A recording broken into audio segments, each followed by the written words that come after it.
Thanks for staying with us. We're still on the show, and we have Femi from Spain. Good morning, Femi. Hello, Femi, you're live. Good morning. Good morning, Morayo. sir. Go ahead, please. My greetings to you. Good morning, Morayo. My greetings to you, lady. I really love your program. Thank you, sir. There's one thing I just want to say to Nigerian youth that they don't understand. It's not maybe we are in Europe, then things are hard. But I love this program and journalist hangout. You people always say the truth. But the mistake, look at you people, you are a mother, and you are trying to unite the youth. They did not understand. They did not have any problem with the president. I'm not Tinubu fan. I don't know Tinubu. I'm not Tinubu fan. They did not understand. Those people are seeing the truth. They should go to their local government. Stay here. I don't know the governor of Barcelona, the governor of anywhere. My local, anything I want to do, and the local government. I want to do anything. Thank you, Femi. It's quite muffled. I hope our viewers can hear you, because we can't really hear you. I hope the viewers could hear you. We couldn't hear you in the studio, but thank you very much for calling all the way from Spain. Let's go to our president's speech, because one of the key things protesters were saying since Thursday is that he's not talking to us. Your father must speak to the children, and he finally spoke on Sunday, and many were saying that, okay, his speech wasn't warm enough. Others were saying that it was so much of medium to long-term goals, nothing immediate, because protesters had pots out saying they don't have food to eat today. And you're talking about plans of CNG, rolling out 1,000 CNG kits to transportation to reduce the cost. And they're thinking, how does that affect and put food on my table tomorrow? So what are your thoughts on the speech? How did it come across, and how could it have been done better? Or were you content with it? Personally, I don't see a problem with this speech. I think he captured all the issues, except the fact that some people were killed by, violent protesters, and he didn't capture them. It also didn't capture those who were killed by police resisting violent protesters. But for the entire, history of what we have been dealing with up until Thursday, and even after, he captured everything. It addressed the fact that, number one of it, he took responsibility. He says he's aware of the turmoil in the country, unleashed by, in some of our states. He also talked about the protesters majorly being young Nigerians who desired a better and more progressive country where their hopes and dreams, and aspirations can be fulfilled. And that is, a definition of a Nigerian who, honestly, sincerely, is protesting. Except the people that are vandalizing, you think that, they've not addressed us yet. Except you're asking the president to cook the rice and put stew and come and give you. I don't see an immediate address. Some of the demands are so unreasonable. You're asking us to go back to paying subsidy as opposed to asking tasking our governors to give account of the increased revenue. Yeah. From the president. This protest, we've spread it so well, we've put it on one person. We don't want to, take it to where it needs to go. Almost as if you were sponsored to get the president. Some people even went as far as asking for colonization in 2024.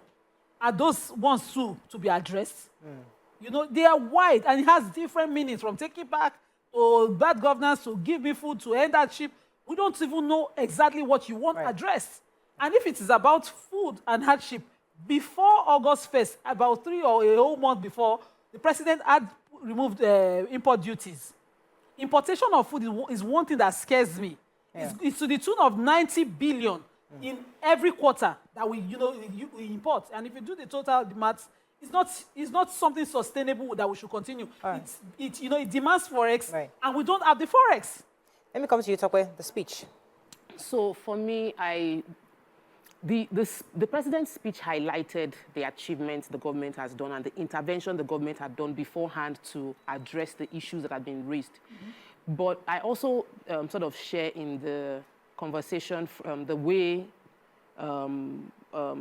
Professor Wole Soyinka addressed some of the inadequacies within the speech, in that he felt very, I have already, which somehow many people listening to it might feel like, oh, this is not, you are not, it doesn't come from like, we have tried our best. It doesn't appeal to us. There was no apology for how we are feeling. It just felt like, I've already answered you people, and you are still complaining, we've done this, we've done that, we've done that, we've done that. So the list of what the president had done were factual. Many Nigerians did not listen to the speech to understand what the president had done. And there are many interventions the president has carried out. If Nigerians would take the time to read and see the things he highlighted that he have carried out, he probably would calm you down. You might be complaining about the tone of his voice. Maybe he did not apologize enough. Maybe you feel like he did not, yes, he did not beg you. But can you highlight one by one the interventions that have been given, and let us find the gaps in where it did not get to you? So now, I haven't personally gotten the effect of the interventions yet, as many Nigerians, but a few have, and some have colored it for themselves to the disadvantage of majority. So let us discuss that part. But the president's speech carried what he has done, and it was factual in addressing the things he had done. Right. So for me as well, you know, when I heard the speech and I read it, I had to read it because it was the complaints I was hearing that I thought, okay, maybe I missed something. Because for me, it came across like a well thought out speech. And for me, it addressed some of the things I thought were the major issues. I heard, you know, from all the video clips and reports that were going on, when they put a mic to someone, you heard about the fuel subsidy, you heard about the exchange rate, and he particularly addressed that. And he says that it's unfortunate, but this is something he had to do. And he expressed it so well for me in the words that he expressed on the reasons why he had to do it. To stop the enrichment of a group of people that have taken over these things was for our own good. And, you know, this subsidy was something that all the, during the elections, all the contestants, all the aspirants use that also as part of their, you know, their campaign. Many of us called for the removal of this subsidy. And then today, you know, to turn around and say that, you know, that is our major problem. Now, the exchange rates, we have constantly complained about that. We now know, he told us from the very beginning, before this, the policy, when he decided to float the currency, we understood what it meant. At least I did. You know, the problem that I see is that we do not expect that we would suffer or suffer as long as we're suffering as a result of these policies that we understood from the beginning was supposed to be for our good.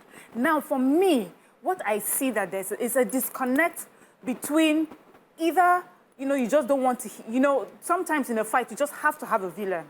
Because if you don't have the villain, then who will you be angry with? You need to create someone that you have to be upset with. That's one.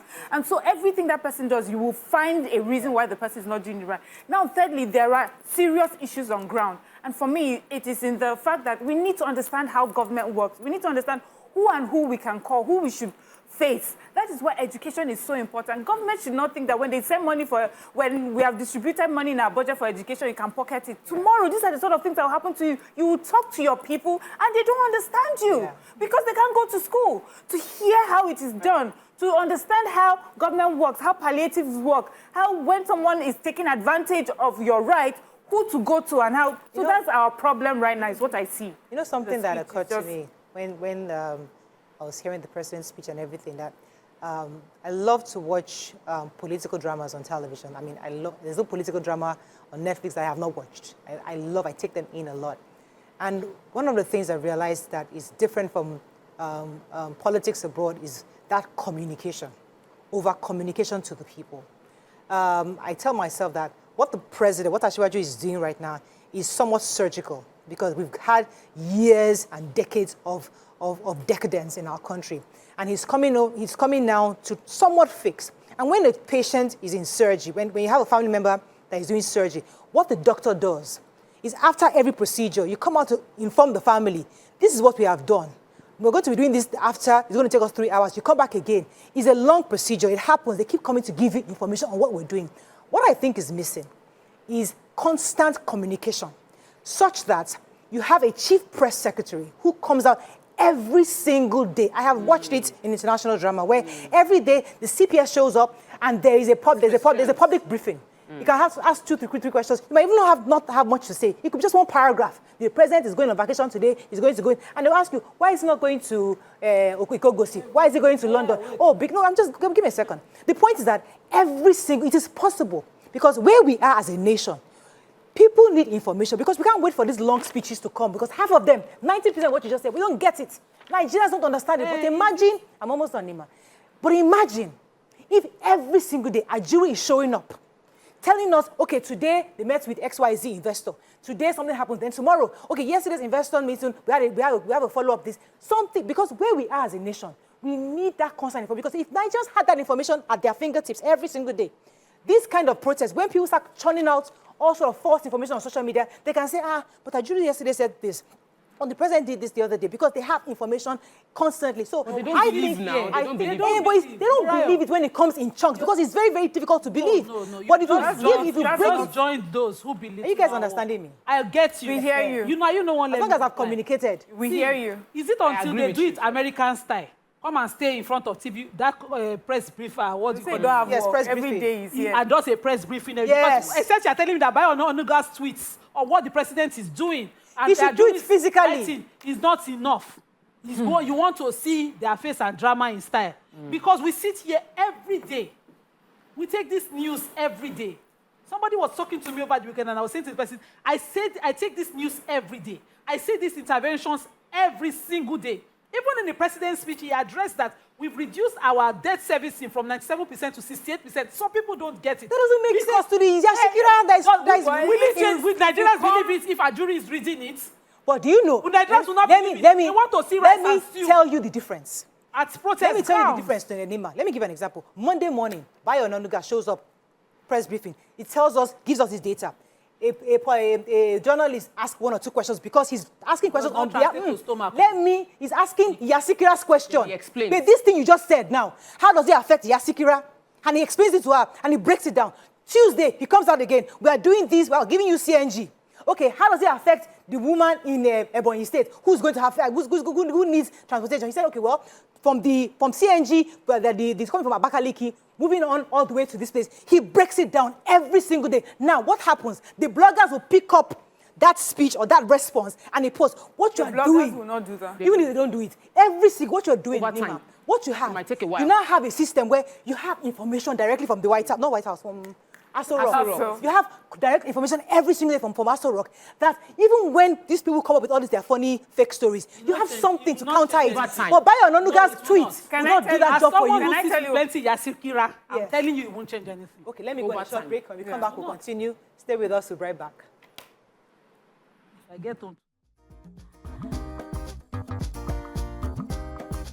Stay tuned. Your View will be right back. Thanks for staying with us. Joining us right now is Honorable Hamad Satomi. He's a federal lawmaker from Borno State. He's also the chairman House Committee on National Security Intelligence in the National Assembly. Welcome to the show, sir. You're live with us. Honorable Satomi, are you there? Good morning. I'm there. Good morning. Can you hear me? It's a bit low, but I'll try to see if I can hear you properly. Okay, yes, we can see you now. All right, Yes, so yeah, I would like to hear your thoughts on the protests last week in Borno.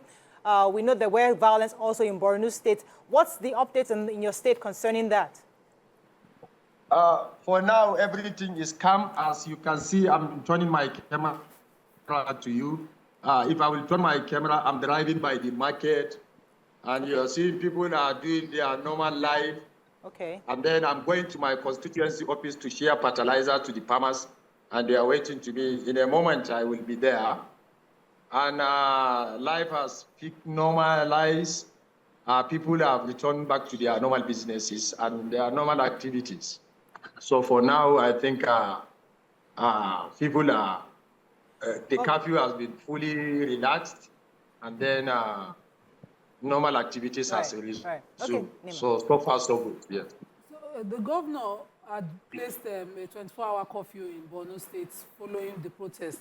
And he also alleged that most of the protesters were underage. What did you think about the protest and the style of it in Borno State?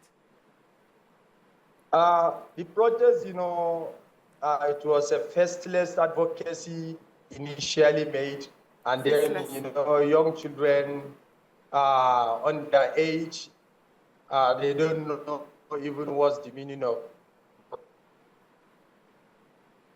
protest. What they did is not protest, is rioting. Just as some hoodlums took the advantage of the level of literacy we have and then lack of proper engagement, and then some hoodlums and then political opposition took that opportunity to just push them. But, you know, Maiduguri is so volatile that things will have to be, you know, carefully threaded. So that's what happened. But I think for now, so far, so good. As you can see at the grassroots, as a member, I'm making engagement. I'm even entering the venue now of the distribution of fertilizer I'm doing. I turn my camera to you. You can see people have sat down, all the youth, you know, we are even doing an activities. As I'm coming down, you can see they are chanting. Right. Yes. Okay. Yes. All right. So I was going to ask you concerning the violence that happened in Borno. Have any arrests been made so far? Do we know? Hello, sir. He's getting down and interacting. Have any arrests been made so far in Borno since all the violence that happened?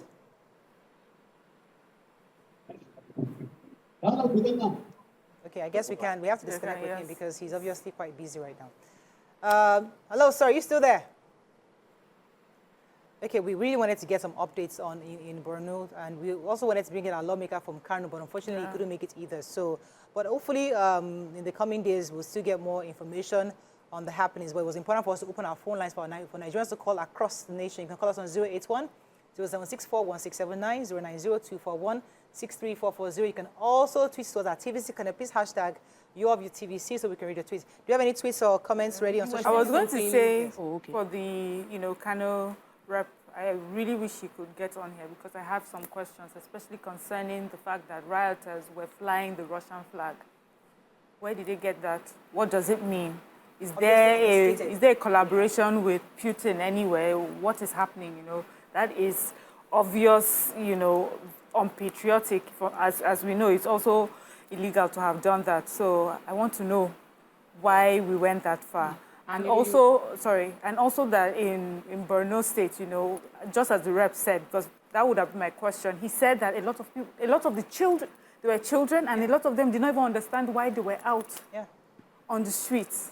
And we allow our children to come out, things like this. One person died, many were injured, you know. It's so unfair that we use our children in such a way. Politicians or whoever it is that would have done that, that was... Olatunde from Songo. Thanks for calling, Olatunde. You're live. Hello, Olatunde. Hello. Good You're morning. live. Go ahead, please. Yeah, please. I want to talk about the grants being given to the governors. You see, if government want to do something like this, I believe they should give that to the local government chairman, because all these governors, if they want to be sincere, if government gives them something, they have to go to their various states, call their people, address them, that, okay, things are hard, but the government are trying their best. There's something this man used to, governor of Osun State used to do then, we call it Bagidoro, which is open for us. It is monthly. He will call all the local government chairmen in the state. That, okay, the allocation you have collected last month, how do you spend it? And they will explain to the people. People will be calling in. If you say you do something, maybe you say you repair a road at those constituencies, and it's not so. You see people calling from that constituency that, oh, chairman, what he said is not. So something like that. Then I believe if federal government wants to do another grant like that, like they can summon all these private sectors, those who are producing foodstuff, like Dangote. You can subsidize some food items, like Indomie, spaghetti, you know. If you ask them that, okay, how can we reduce the cost of production? If they reduce the cost of production of those things from private sectors, they can sell it at the cheaper rate for the people. So, and in the north, all those boys that are protesting, They are underage. They don't know what they are doing. And that is a thing that said the children of the poor you pay to train will not allow you to rest. All right. Thank you very much for that today. In the north. Thank you very much. It's so sad. So, Morayo, you asked, there was a conversation that was ongoing before, and my take on that conversation was the fact that I lost. Yes, but when we were discussing and you brought up the issue of the Russian flag and all of that, it highlighted the article I read from Bosuti Jani, who was someone who spoke extensively about what they are trying to do in using education, the ICT center, the investment, huge investments that had been put into that NCC industrial hub. And we say these are children. The picture did not look like, especially for the one in Kano, it didn't look like they were small children because they were carrying the laptops, they were carrying they were carrying keyboard, they were carrying chairs, completely looted a facility that was meant to facilitate and educate the people within that state. Okay. Let me, I'm told that we have Benjamin Hudeni here in the studio, so we're going to go on a short break. When we come back, we'll bring him to give us an update on Lagos and other flashpoints of violence across some information he has. But I know that we have a caller who's been holding for a minute. Good morning, Tunde. Are you there? Hello, Tunde. Oh, it's Tokwe. Tokwe, thanks for calling from Kano. Oh, I'm so sorry. Good morning. Good morning. Oh, can you hear me? Yeah, yes, very clearly. Go ahead, please. Okay, all right. I have a lot of things I want to talk about, but let me see. Number one, about the police. Here in Kano, we didn't have much police actually on ground. Most of the police were deployed to the south. Thank you. In the north here, we don't have much police on ground. Then secondly, about the governor, some people said it was the governor that asked people to come out because they are not in the same political party, which is not true actually. Yeah, he told people if they want to protest, they can come out. Which he is not the only governor that said that. But he told them if you want to protest, let it be in peace.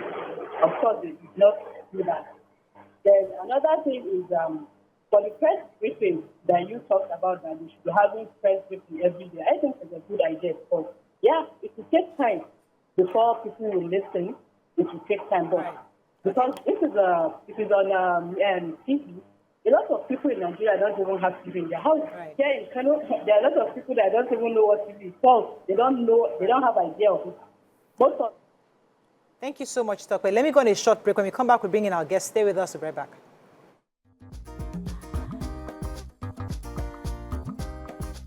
Stay tuned. Your view will be right back.